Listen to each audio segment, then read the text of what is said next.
अपने शिष्य मैत्रेय के साथ किसी तीर्थ पे रुके हुए हैं। अन्य और ऋषि मुनि भी हैं।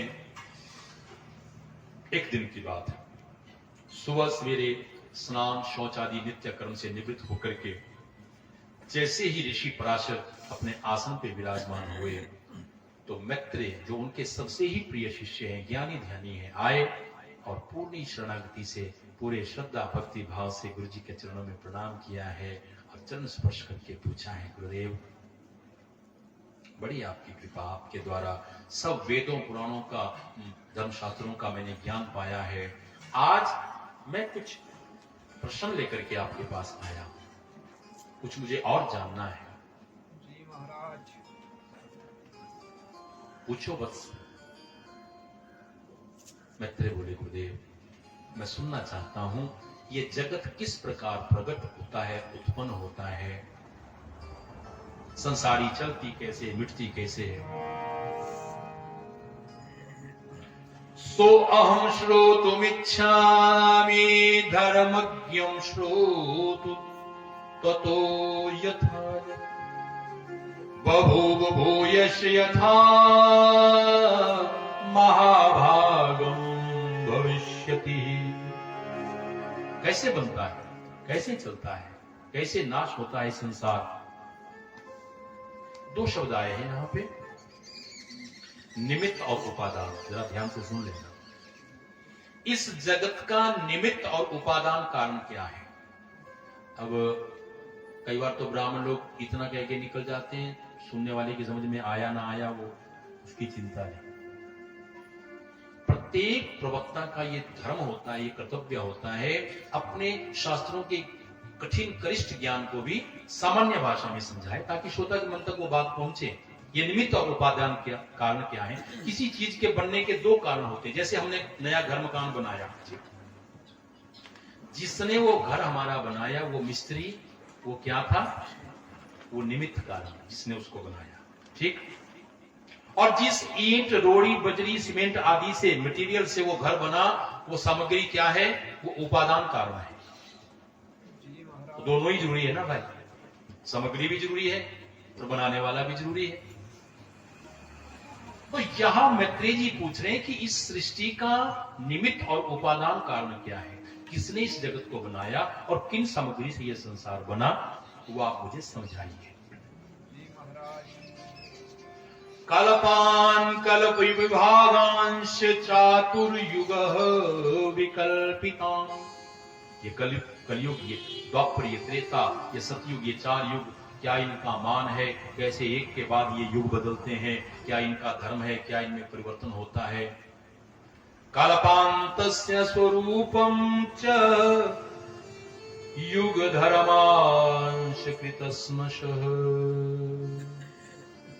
ये सब गूढ़ चर्चा में आपसे सुनना चाहता हूं गुरुदेव।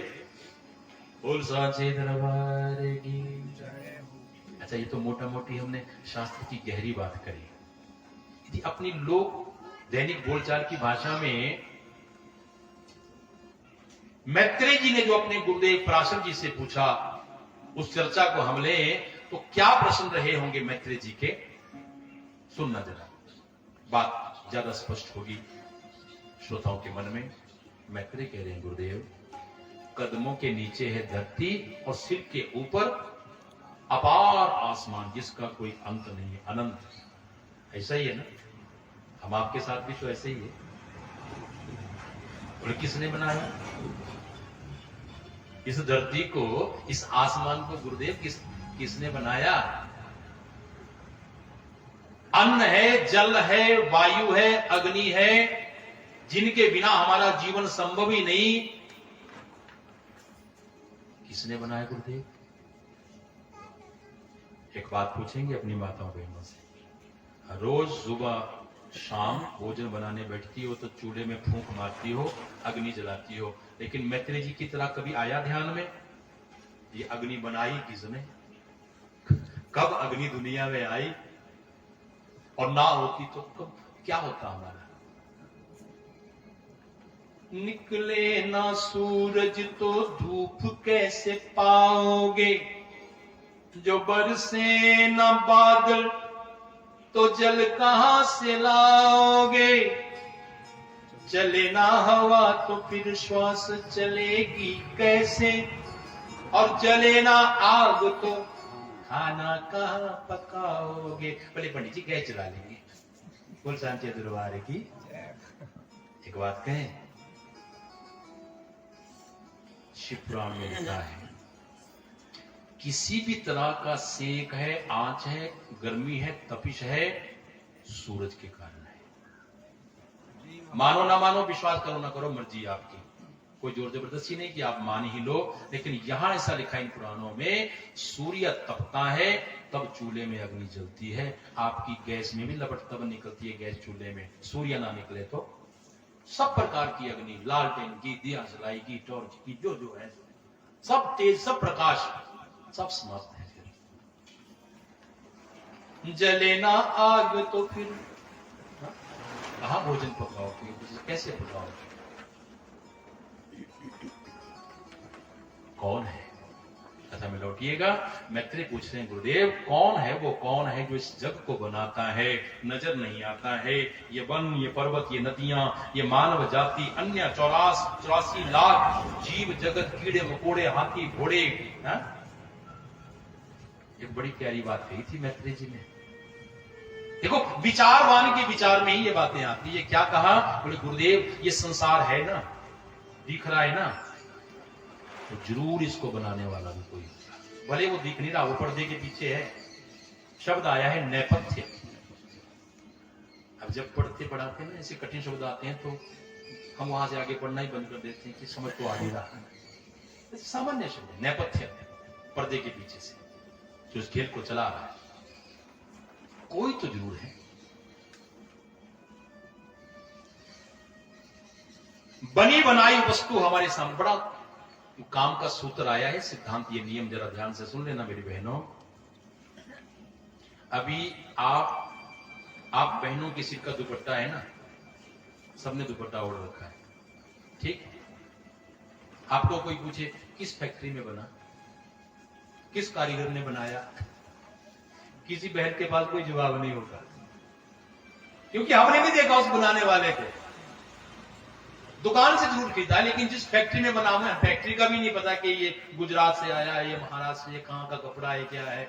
लेकिन बनी बनाई चीज, सिर पे दुपट्टा हमने ओढ़ रखा है, वो दुपट्टा स्वयं गवाही दे रहा है कि मैं हूं तो मुझे बनाने वाला भी दुनिया में कोई है। बड़े काम का नियम, बड़ा इसको कार्य कारण सिद्धांत कहा है वेदों ने। बना बनाया परिपूर्ण हुआ कार्य हमारे सामने है, तो वो गवाही दे रहा है कि उस कार्य को करने वाला भी कोई है। बिना कर्ता के कार्य संपन्न नहीं होता।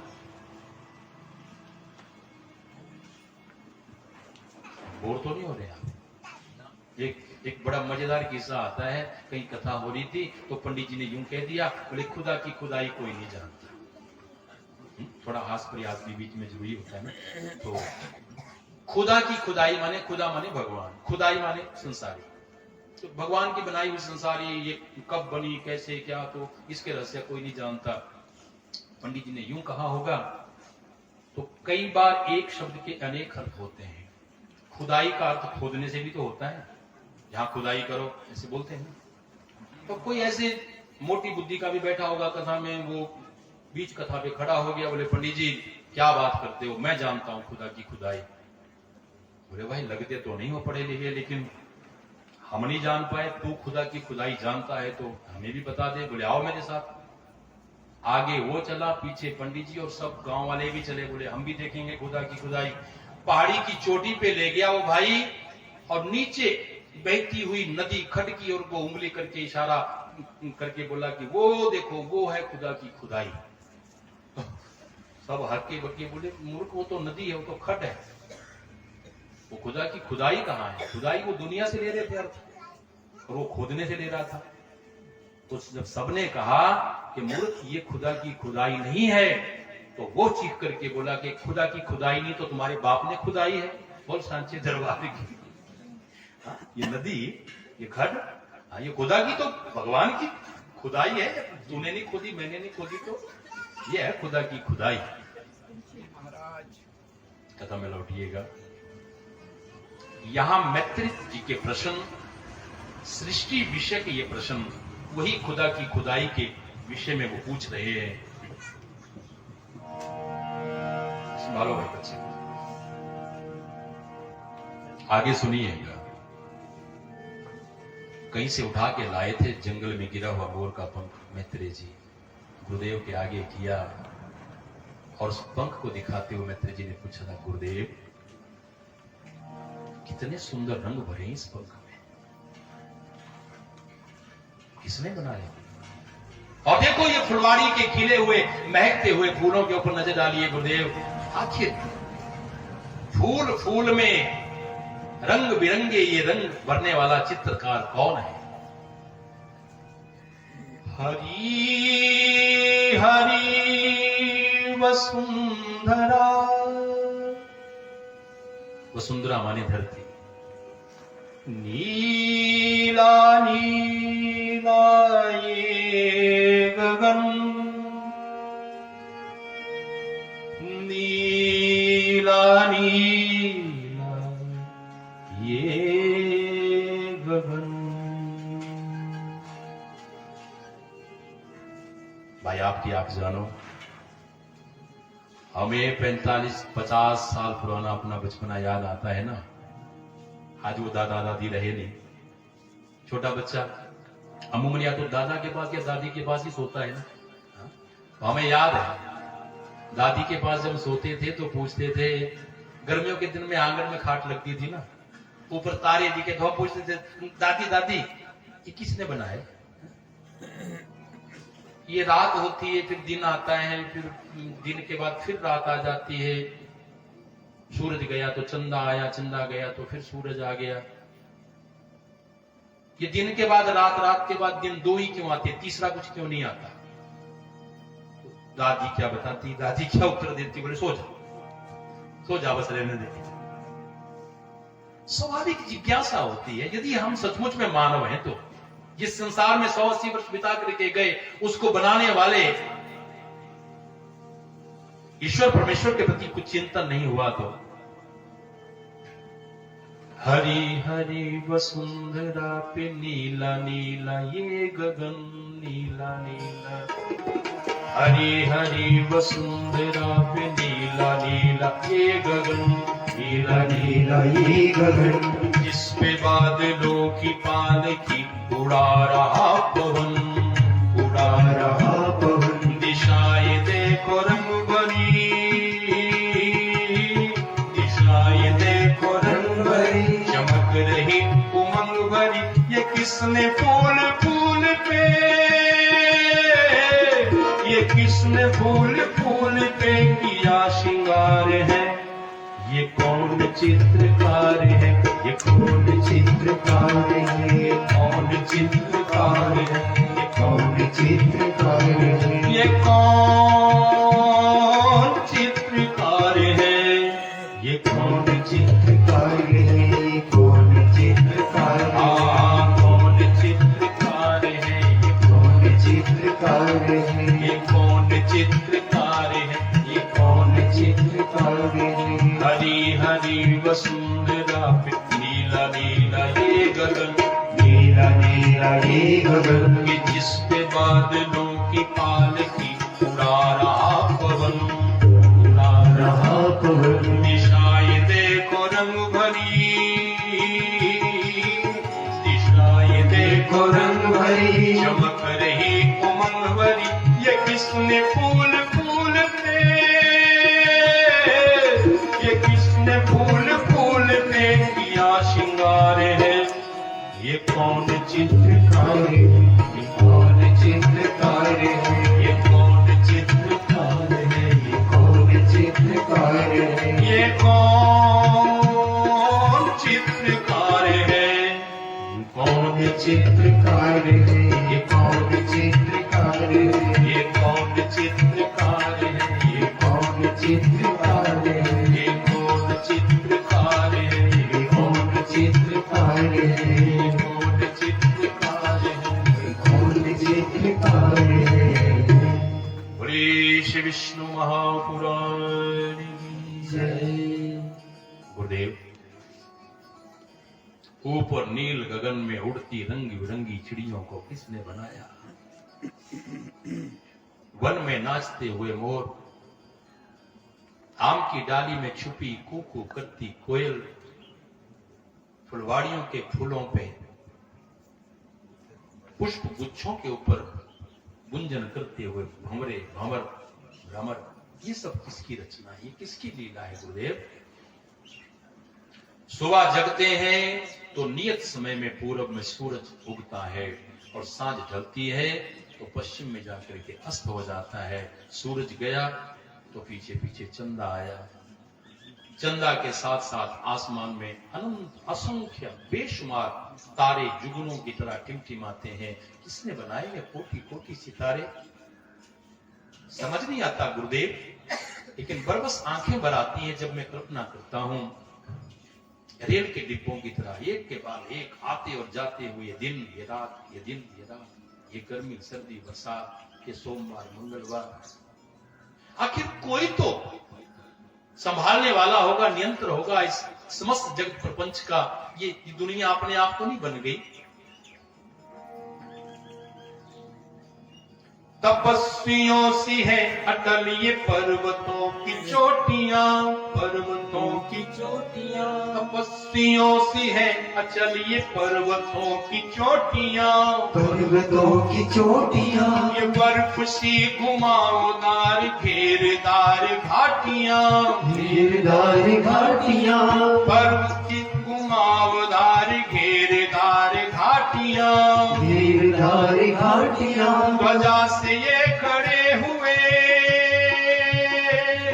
ध्वजा से ये खड़े हुए है वृक्ष देवदार के गलीचे, ये गुलाब के बगीचे, ये बहार के। ये किस कवि की कल्पना, ये किस कवि की कल्पना का चमत्कार है? ये कौन चित्रकार है? कौन चित्रकार है?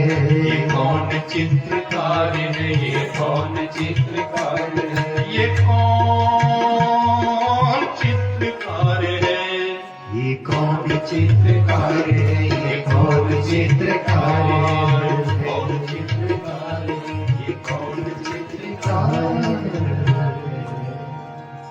बोल सांचे दरबार की जय। आप भी थोड़ा गहरे में उतरिएगा, जहां तक हम उतारने का प्रयास कर रहे हैं वहां तक पहुंचिएगा। कथा का आनंद उसी में है, रस उसी में है। मैत्रेय कह रहे हैं गुरुदेव, बड़ा विलक्षण, बड़ा अद्भुत रहस्यमय प्रबंधन है उस जादूगर का जिसने ये दुनिया बनाई है। क्या गजब की लीला। बालक अभी दुनिया में आया नहीं, उसका जन्म अभी तक हुआ नहीं, और उस नन्हे मुन्ने मेहमान के लिए भोजन की व्यवस्था के रूप में मां के स्तनों में दूध पहले ही भेज दिया। जी महाराज। जब दांत न थे तब दूध दिया, और दांत दिए तो अन्न दिया। धन्य मेरे मालिक। गजब, किसकी करामात, किसका चमत्कार है? पर्दे के पीछे कौन इस खेल को नियंत्रित कर रहा है गुरुदेव? वृक्षों की सरसर हिलती हुई पत्तियां, ये कल कल छल छल बहती हुई नदिया की धारा, अथवा चूल्हे में दहकती हुई अग्नि, कुछ भी डालो पल में स्वाहा, अथवा तो श्वास श्वास के रूप में भीतर आती जाती हुई वायु के जिसके बिना 2-4 पल भी जीना संभव नहीं। भोजन ना मिले ना, हफ्ता दिन आदमी निकाल ले, पानी ना मिले तो कुछ घंटे दिन भर की प्यास भी आदमी सहन कर लेगा, लेकिन विचार करना, वायु ना मिले तो सरेगी। कोई तो संभाल रहा है गुरुदेव। बहुत बार विचार आता है मन में, फल फूलों से लदे हुए वृक्षों को जब देखता हूं गुरुदेव, खेत खलिहानों में अन्न से भरी हुई डालियां जब देखता हूं, भांत भांत के अनाज धान्य, सब कैसा होता है? खट्टा, और करेला कड़ुआ। हाँ, कहां से आए? बिलग बिलग, बस माटी एक, खाद पानी एक, बस बीज की भिन्नता है ना, बीज अलग अलग है, ये सब उसी की कटमान तो है। मैत्रेय कह रहे गुरुदेव, बस पूछने को बहुत कुछ है, लेकिन जो फल होते हैं ना गुरुदेव, कोई चीरा नहीं, कोई टांका नहीं दिखता, लेकिन फल के बीच में इतना रस, इतनी मीठा, किसने भरा वो रस, कहां से भरा? एक भाई ने ना समोसा खाया पहली बार, आपने तो खाया होगा समोसा ना, तो होटल वाले ने कहा कैसा लगा? बोले था तो बढ़िया, लेकिन तू एक बात समझा, ये आलू इसके अंदर गया कैसे? बोल सांचे दरबार की, क्योंकि सब तरफ से बंद है समोसा, बाकी तो था तो बढ़िया खाने के लिए, लेकिन ये आलू समोसे के अंदर गया कैसे? तो यहां मैत्रेय जी पूछ रहे हैं कि कोई चीरा नहीं, कोई टांका नहीं फलों में, लेकिन ये रस कहां से आया इन फलों के बीच में? जी महाराज। गुरुदेव, खेत में हल चलाना, बीज बोना, खाद पानी डालना, बस यहां तक किसान की मेहनत है, यहां तक किसान का वश है। फिर उस बोए गए बीज में से अंकुर फूटेगा, डाली निकलेगी कि ना निकलेगी, वो तो मालिक की रजा पे निर्भर है। तो बस मैं यही जानना चाहता हूं, ये सब लीला करने वाला कौन है गुरुदेव? कदम कदम पे चमत्कार है। लोग पूछते हैं, मदारी कोई खेल दिखाता है ना मदारी बाजार में, वहां तो भीड़ इकट्ठा हो जाती है, लेकिन हम तो कहते हैं सबसे बड़े मदारी तो भगवान है, जिनकी कथा हो रही है, भगवान विष्णु, उनकी बनाई हुई इस प्रकृति में देखो कदम कदम पे चमत्कार है। आइए दो बोल भजन के आगे बढ़े।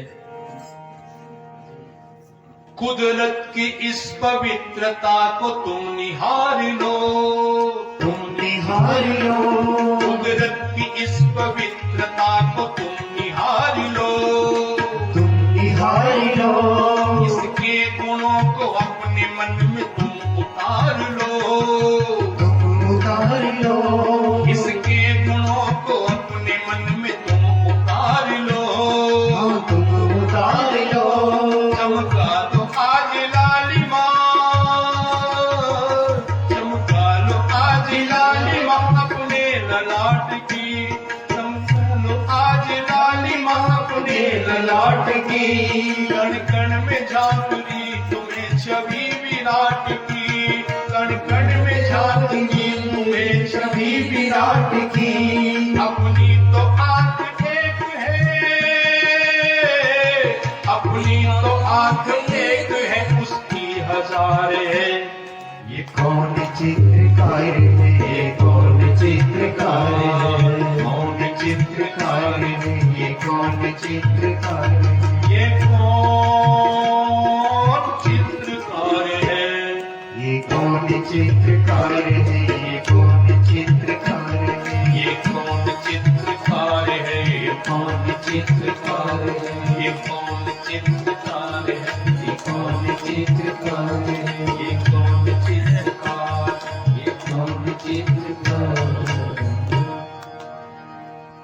अपनी तो आंख एक है, उसकी हजार है। और यहां वेदों में मंत्र आए हैं, ओम सहस्र शिरखा पुरुखा सहस्राक्ष सहस्रपात। अर्थ इन श्लोकों का कि वो मालिक हजारों हाथ वाला, हजारों भुजाओं वाला, हजारों आंख, हजार कानों वाला, स भूमिं विश्वतो आवृत्य अत्यातिष्ठ दशांगुलम्। उसकी तो आंख एक, अपनी तो आंख एक है, अपनी तो आंख एक है, उसकी हजार है। ये कौन चित्रकार है, ये कौन चित्रकार?